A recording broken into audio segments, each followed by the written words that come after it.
Jesús cambia el agua en vino. Al tercer día se celebró una boda en Caná de Galilea, y la madre de Jesús se encontraba allí. También habían sido invitados a la boda Jesús y sus discípulos. Cuando el vino se acabó, la madre de Jesús le dijo: «Ya no tienen vino». «Mujer, ¿eso qué tiene que ver conmigo?», respondió Jesús. «Todavía no ha llegado mi hora». Su madre dijo a los sirvientes: «Hagan lo que él les ordene». Había allí 6 tinajas de piedra de las que usan los judíos en su ceremonia de purificación. En cada una cabían unos 100 litros. Jesús dijo a los sirvientes: «Llenen de agua las tinajas», y los sirvientes la llenaron hasta el borde. «Ahora saquen un poco y llévenlo al encargado del banquete», les dijo Jesús. Así lo hicieron. El encargado del banquete probó el agua convertida en vino, sin saber de dónde había salido, aunque sí lo sabían los sirvientes que habían sacado el agua. Entonces llamó aparte al novio y le dijo: «Todos sirven primero el mejor vino, y cuando los invitados ya han bebido mucho, entonces sirven el más barato. Pero tú has guardado el mejor vino hasta ahora». Esta, la primera de sus señales, la hizo Jesús en Caná de Galilea. Así reveló su gloria y sus discípulos creyeron en él. Amén.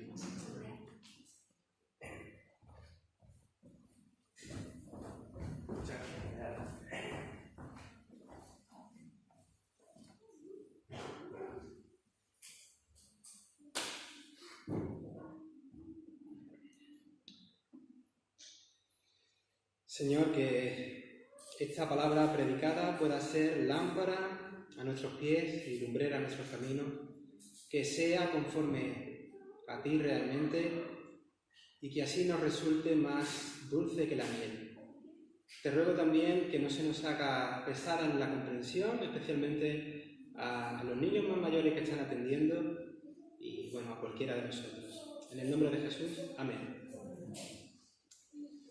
Bien, pues cuando entramos a profundizar y a explorar las riquezas de un texto bíblico, que sabemos que tiene un contenido inspirado, que contiene algo revelador para nuestra vida, nos interesa mucho que prestemos atención a los detalles donde la narración se encuentra. Creo que así podemos sacar mucho más jugo a la enseñanza. Y no lo digo por decir. Fijaos, el pasaje de hoy arranca, no sé si tenéis la Biblia por ahí, arranca diciendo: al tercer día, así es como comienza, ¿al tercer día de qué? Bueno, pues si miramos el pasaje anterior, vemos que es al tercer día de que Jesús tuviese un encuentro con Felipe y Natanael, donde les invita al seguimiento. Lo curioso es que el texto de Felipe y Natanael comienza también ese pasaje diciéndonos: al día siguiente, por lo tanto ya van 4. Y el pasaje de antes, para ver qué fue lo que pasó al día siguiente, ¿no?, dice lo mismo. Y el anterior igual. De modo que si vemos la composición de estos textos, de estos pasajes, el texto de hoy, el texto de la boda de Caná, se sitúa al séptimo día. Es magistral, es una composición del evangelista brillante. Está redactado así intencionalmente, para que descubramos ese día 7. Que simbólicamente, pues ya sabéis vosotros, juega el evangelista aquí con el séptimo día de la creación, con el sábado, ¿verdad? Y que en la expectativa judía, pues no solamente es el día de descanso, cuando la creación fue creada, sino que escatológicamente, pensando en las últimas cosas y tal, tenía el significado del comienzo del tiempo mesiánico, de la nueva creación, de ese sábado futuro que tendría que llegar, del sábado escatológico, del reposo venidero, del que también hablan los primeros versículos del capítulo 4 de Hebreos. También alude a lo mismo. date cuenta de que esta forma de encuadrar lo que viene a continuación en el pasaje es preciosa. Así que el texto de la boda de Caná está redactado con un ingenio, podemos decir, especial para señalar algo que tiene que ver con esa nueva era mesiánica, con la creación nueva que viene. Tened en cuenta que estamos al principio del Evangelio de Juan. Solo estamos comenzando el capítulo 2. ¿Y os acordáis cómo era el capítulo 1? Aquí el evangelista todavía no está presentando a Jesús. Nos está diciendo quién es Jesús, quién es Él. Primero, en el capítulo 1, nos ha dicho que Él es el Logos, la palabra de Dios venida como un ser humano, y que también nos explica que Juan el Bautista le precedió, y que Jesús se bautizó, y que reunió en torno a Él a unos discípulos, y ahora, mediante este pasaje, nos va a decir para qué. Y me diréis, pero si esto es de una boda... Bueno, ya vamos a ver. Porque el pasaje nos habla de una boda, ¿cierto? Curiosamente, y lo sabéis, en el Antiguo Testamento la imagen de una boda servía para explicar... Manuel ha leído antes uno de ellos. Servía para explicar y para poder imaginar un poco, desde nuestra comprensión humana, la abundancia del futuro tiempo mesiánico. Esto se puede ver en Oseas, capítulo 2, del 19 al 20, en Isaías, capítulo 25, del 6 al 8, el que leyó también Manuel, de Isaías, Jeremías 2.2, y en el texto del Evangelio de Lucas, el propio Jesús va a emplear, como sabéis, la imagen de la boda y del banquete en dos parábolas que van juntas, que está en Lucas 14, del 7 al 24, tenemos dos parábolas juntas de boda y banquete que también nos ayuda a poder imaginar y ver todo esto. Y en el Evangelio de Mateo también tenemos aquella famosa parábola de las 10 vírgenes que han de recibir al novio en un festejo de boda que evoca, que nos lleva, que nos hace comprender el reino de los cielos.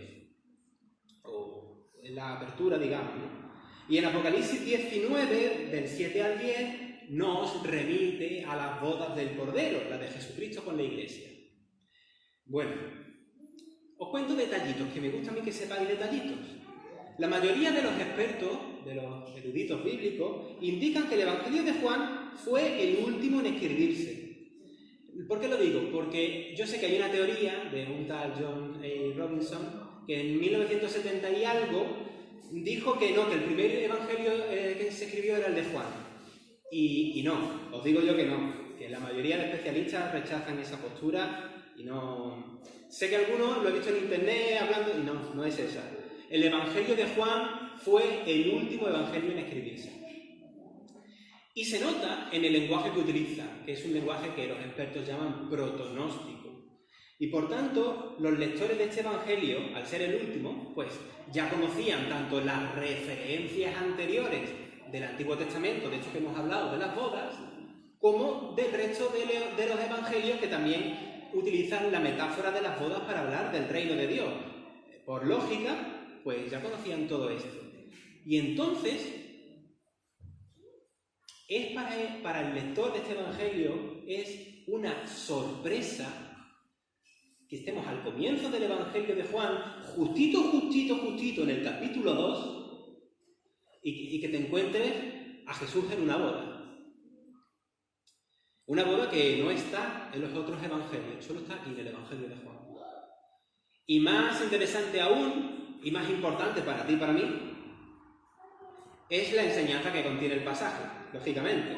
Aparte de la presentación que está redactada, pues, para sorprendernos. A nosotros que estamos en el siglo XXI y ya no estamos en esa cultura, nos cuesta un poco más trabajillo, pero todo lo que he explicado anteriormente es para que tratemos de comprender cómo un primer lector de ese pasaje pues se sorprendía, ¿no? Bueno, Jesús, su madre y los discípulos han sido invitados a una boda. Y nosotros hoy estamos invitados como espectadoras, al relato de ese banquete de bodas. Así que vamos a intentar sacarle el jugo. ¿qué es lo que ocurre? Lo ha leído antes muy bien Miguel. En la celebración se ha agotado el vino. Y esto, de verdad que os lo digo, esto tiene más fondo de lo que parece. Culturalmente, el vino era considerado un signo de alegría y de bendición de Dios. Es algo que incluso lo vemos en textos de la Biblia como en el versículo 15 del Salmo 104 o en Proverbios 3, versículo 10, incluso ya en el Evangelio en Mateo 26, 29. Entonces, que en una boda se queden sin vino, no solo expresa que nos quedamos sin alegría o sin celebración, es que incluso desde los paradigmas mentales de aquella época, los paradigmas culturales del honor y de la vergüenza, que era lo que primaba en aquel tiempo, esto es una situación absolutamente vergonzosa para la familia que celebra la boda, para el matrimonio y para los padres que organizan. Es una desgracia a la vista de los invitados. El qué dirán estaba muy presente en aquella sociedad, en aquella cultura. Pero tenemos que darnos cuenta de otra cosa. A estas alturas de lo que llevo diciendo, habremos percibido que el evangelista es muy ingenioso a la hora de presentar esta enseñanza inspirada por Dios. Y os puede parecer... Entonces, me tengo que andar con cuidado porque no quiero que penséis que lo que voy a hacer es una interpretación alegórica. Puede parecer alegórico, pero no lo es. Es intencional del pasaje. Con todo esto, nos está diciendo de un modo figurado en este pasaje que la falta de vino está representando algo que estaba pasando en aquel tiempo dentro del pueblo de Dios. Es decir, más allá de lo que tenemos en el relato de la boda. Estaba pasando algo en el pueblo de Dios y esto de la boda nos sirve para ilustrarlo. Los odres, las tinajas vacías, esas tinajas vacías tienen la función de representar la espiritualidad infértil, la espiritualidad agotada, prácticamente desaparecida, que muchos vivían en aquella sociedad judía del siglo I. Muchos grupos judíos, y sé que lo sabéis, estaban tratando de hacer algo con esa espiritualidad agotada. Cada uno de los grupos, ya sabéis que el judaísmo de aquel tiempo estaba dividido en sectas, en grupos, y cada uno a su manera trataba de hacer algo. Los fariseos y los escribas trataban de catequizar al pueblo, de enseñarle doctrina y llevarlos a cumplir la ley. A ver si de esa manera se podía solucionar un poquito la cosa. Los esenios, habréis oído hablar de los esenios y de Qumran, ¿no? Los habitantes de Qumran, que parece que era un tipo de esenio.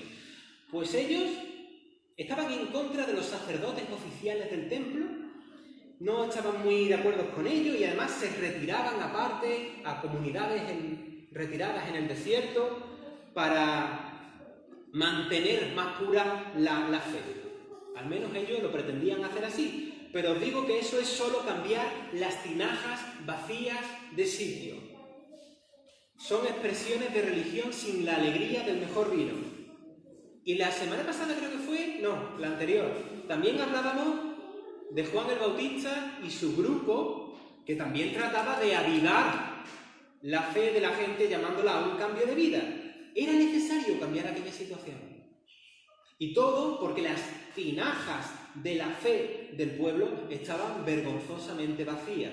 Cuando tú leas este pasaje, míralo de una forma nueva, que ya os digo yo que no es tan nueva. Mira que una de esas tinajas puede ser tú, puedo ser yo, en tu relación con Dios. Y por tanto ahí no queda la cosa. Lo que vemos es que Jesús, y tal como el evangelista nos lo está mostrando, va a ser la respuesta. Y no una respuesta cualquiera, porque como ha enseñado en el capítulo de antes, Él es la respuesta encarnada de Dios, la palabra encarnada de Dios. Es palabra y respuesta ante la escasez de las tinajas vacías de la vida espiritual de la gente. incluyendo tu propia vida. De verdad os digo, puede parecerlo, porque se escuchan muchas predicaciones que no tienen este enfoque, pero no estoy siendo alegórico. El pasaje está escrito así. Y ante las tinajas vacías que vemos a nuestro alrededor, hay que hacer como la Madre del Señor en este pasaje, en el relato. Desde nuestra fe en Jesús, señalar que Él es la respuesta. Hay que invitar a la gente a que se dejen orientar por Jesús. Por cierto, es muy curioso, detalles, os cuento detalles porque me encanta. Es muy curioso que María, la Madre del Señor, nunca es mencionada por su nombre en este Evangelio. En el Evangelio de Juan nunca la llaman María. Siempre dicen la Madre del Señor. Ella aparece en este pasaje y luego vuelve a aparecer en la crucifixión, al final del Evangelio. O sea, nada más 2 veces. Y a ninguna por su nombre. Curioso. Pero aquí la estamos viendo a ella tomar la iniciativa, ¿verdad? Mostrando fe en su Hijo. Y vemos que desea y le expresa que Él solucione la vergonzosa situación de una boda sin vino. Y Jesús, en principio, lo hemos visto en el pasaje, y a mí me gusta, si podéis tener la Biblia delante o si no en el móvil, allá abajo al fondo hay Biblia. Jesús, en principio, como que no quiere que se proyecten sobre Él falsas ideas mesiánicas que la gente tenía en aquel tiempo cuando estaba esperando al Mesías. El pueblo tenía ideas de lo que sería el Mesías, pero muchas de esas ideas estaban equivocadas. Lo hemos dicho muchas veces, que si un Mesías tipo triunfalista, militar, rey, pero rey conforme a los parámetros del mundo, no conforme a lo que el Señor luego nos enseña, un rey milagrero, pero milagrero de un modo distinto a los signos que Él va haciendo. Y entonces la respuesta que vemos, la primera respuesta que encontramos de Jesús aquí en el texto, tiene una apariencia evasiva, como que parece que no quiere, dice que no es su hora. No es la hora de reclamar su legítima mesiandad porque está al principio de su ministerio. No es la hora de ser vindicado por Dios. El Evangelio de Juan, que es el que tenemos delante, es muy claro cuando se habla de lo que significa su hora. Aquí solo se refiere a una cosa: morir en la cruz habiendo quedado claro cuál ha sido todo su itinerario ministerial, para que quede claro su vida de servicio y su entrega total. Para el Evangelio de Juan, la cruz es entendida como el culmen de la obra redentora de Jesús, siendo vista desde toda su trayectoria anterior, mostrándose así su mesianismo y su gloria, que ya hemos dicho que va en contra del triunfalismo que exige el mundo. Él pasa por la cruz. Y la cruz no es precisamente, a los ojos del mundo, un modelo triunfalista. Sin embargo, Jesús no atiende la petición de su madre con rapidez. Él expresa su sujeción a la voluntad del Padre Celestial. Él quiere respetar los tiempos que el Padre dispone. Porque respetar los tiempos de Dios y su voluntad está por encima de las exigencias familiares, incluso la de su madre.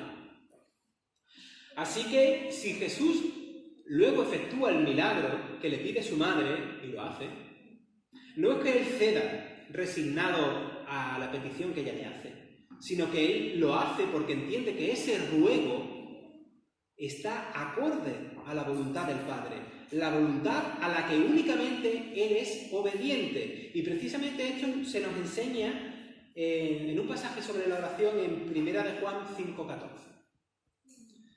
Y la velocidad del pasaje como que omite un poco ese consentimiento de Jesús, pero nos muestra, de ejemplo, la disposición de María diciéndole a los sirvientes que hagan lo que Jesús les diga que tienen que hacer. Y esas palabras deben quedarse grabadas en nosotros. También hemos de seguir las indicaciones de Jesús. Además es que La redacción del texto, yo no sé si lo estáis viendo aquí conmigo, pero la redacción del texto es maravillosa. Es que es tremendo, porque además hay todavía más elementos y más detalles para acudir una y otra vez, más elementos y más detalles que son poderosamente intencionales para que tú y yo nos veamos también implicados cuando nos acercamos al pasaje. Para que cuando leemos o escuchemos este texto nos demos por aludidos. ¿A qué me refiero?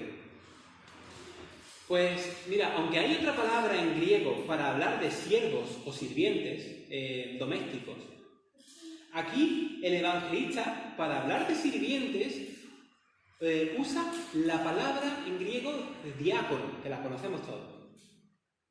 Y esa palabra, ya os digo, no es la típica para hablar de sirvientes domésticos, no, sino que es la que se usaba para hablar de los diáconos en la iglesia. Y aunque nosotros solemos hablar del diaconado como una función concreta en la iglesia, una función, pues el diácono que hace esto, la diácona que lleva aquel otro tema, distintos ministerios, lo cierto es que diácona y diácono somos todas las personas cristianas que nos tomamos en serio el servir. De esta manera, el evangelista, ya os digo, muy inspirado, ha redactado este pasaje para que tú y yo, pues nos veamos retratados en nuestro servicio a Cristo, para que tú veas que en su nombre debes llenar las tinajas, aunque la tengas que llenar de algo que no comprendes, como agua en vez de vino. Se necesita vino y nos está pidiendo que la llenemos de agua. No lo entiendo, hazlo. Tú empiezas a llenar la tinaja de agua y luego deja a Dios que haga lo que tiene que hacer, pero llénalas. No digas que eso no sirve. Quizás los que venís nuevos no lo sepáis, pero hace unos años, por las circunstancias que la iglesia estaba atravesando, yo creo que poca gente habría apostado un duro por esta comunidad, por esta iglesia.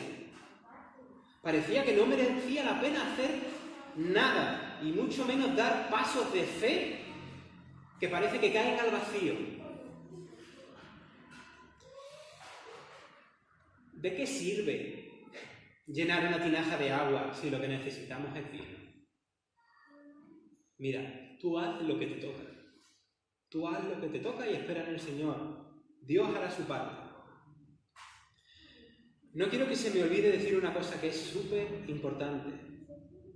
Las tinajas que el pasaje menciona son unas tinajas de piedra que además los arqueólogos han encontrado muchas de estas tinajas por allí, por aquella zona, que servían, lo dice el texto, servían para el rito de purificación de los judíos. Es decir, esas tinajas tenían una función religiosa y ritual. Otro detalle relacionado. Antes hemos dicho que el pasaje lo había redactado para que fuera el día 7, ¿verdad? Por el significado del día 7. El 7 es el número perfecto en la Biblia porque evoca plenitud. Pero el pasaje dice que había ¿cuántas tinajas? ¿Os acordáis? ¿Cuántas tinajas hay? 6. 6 tinajas. El 6, a diferencia del 7, remite a la imperfección. Por tanto, una situación imperfecta y grave, o aún más, una religiosidad a base de ritos imperfecta, necesita de la intervención de Dios en Cristo para poner solución. Los mecanizados ritos religiosos no nos llevan a una espiritualidad viva y plena. Esas tinajas de la religión del pueblo estaban vacías. No tenían la alegría del Dios vivo, no tenían nada. Tinajas vacías. ¿Cuántos vivían la fe con alegría desde una relación con Dios? Poquitos. Ya os dije que simbólicamente el pasaje tiene detrás el evangelista juega con eso y nos quiere remitir también a esa necesidad espiritual y física de aquella sociedad, que esperaba el reinado de Dios. La sociedad esperaba el reinado de Dios, pero lo esperaba sin gozo, sin alegría, sin vino. El agua de la purificación ritual ya no nos vale. Jesús la va a transformar en el vino de la iniciada era mesiánica. Ese es el mejor vino. Todo lo anterior es pasajero. Lo que vale es lo que Jesús trae. Jesús ha transformado. Repito, Jesús ha transformado las exigencias religiosas representadas en aquellas tinajas de la religión en otra cosa. ¿En qué? ¿Me lo podéis decir? La ha transformado en gozo, la ha transformado en alegría. Si tu sistema religioso mental de vivir, tu forma de vivir la fe, es algo mecánico, peor aún, insípido, algo vacío, entonces necesitas acudir a Jesús. Hazle caso, llena las tinajas de agua y déjate sorprender. Solo a Él, solo a nuestro Jesús se le ocurre coger las tinajas destinadas a un uso santo y religioso y convertir su contenido en algo tan aparentemente mundano como el vino. Seguro que al más de un cristiano le puede dar un patatús. Y lo hace. Ese es Jesús. Ese es nuestro Jesús. Me quedo con Él. Yo me quedo con Él. Si todavía estás con las tinajas vacías y te falta todo, ve a Jesús. Si tus tinajas, en cambio, sí están llenas, pero están llenas de agua, de una religiosidad, de normas y preceptos, digo lo mismo. Ve a Jesús. Ve a Jesús, llévale esas tinajas que vas a flipar. No sé si un pastor puede decir eso. Vas a flipar. Este texto está, ya lo decía antes, al principio del Evangelio de Juan. Son el principio, dice, de las señales que Jesús hizo en Caná de Galilea. Y siempre que el texto bíblico habla de señales, no son milagros y ya está, sino que tienen la intención de remitir al reino. Las señales son señales de que el reino está irrumpiendo en la persona de Jesús. Aquí, al comienzo del Evangelio de Juan, la identidad de Jesús ha quedado para nosotros, para los lectores de todos los siglos, presentada como que Él es el Mesías que inicia ya por fin la era mesiánica. Aquí te presenta a Jesús así para que le conozcas, para que no te quedes dentro de un sistema legalista centrado en la purificación y goces de una vez de la vida que Dios tiene preparada para sus hijas y sus hijos, para ti. Y repito, no estoy haciendo una alegoría del pasaje, ese es su fondo. Así que hemos de plantearnos seriamente si nuestra vida comunitaria refleja, de verdad os lo digo, planteémonoslo, si nuestra vida como familia de fe refleja el gozo del vino nuevo. Nuestra liturgia, nuestra forma de celebrar, de compartir, lleva la impronta de una celebración, de una fiesta. Yo quiero pensar que sí. Incluso cuando algunas veces venimos cargados con nuestras cosas, o sea, las soltamos a Él, ¿verdad? Incluso en algo tan solemne como el memorial de la Cena del Señor, que tenemos en cuenta, ¿verdad? Conmemoramos su cuerpo partido y su sangre vertida y toda esa solemnidad, pero debemos también enfocarla hacia la alegría a la que apunta la vida nueva, el mejor vino, la fiesta, el gozo, el banquete celestial.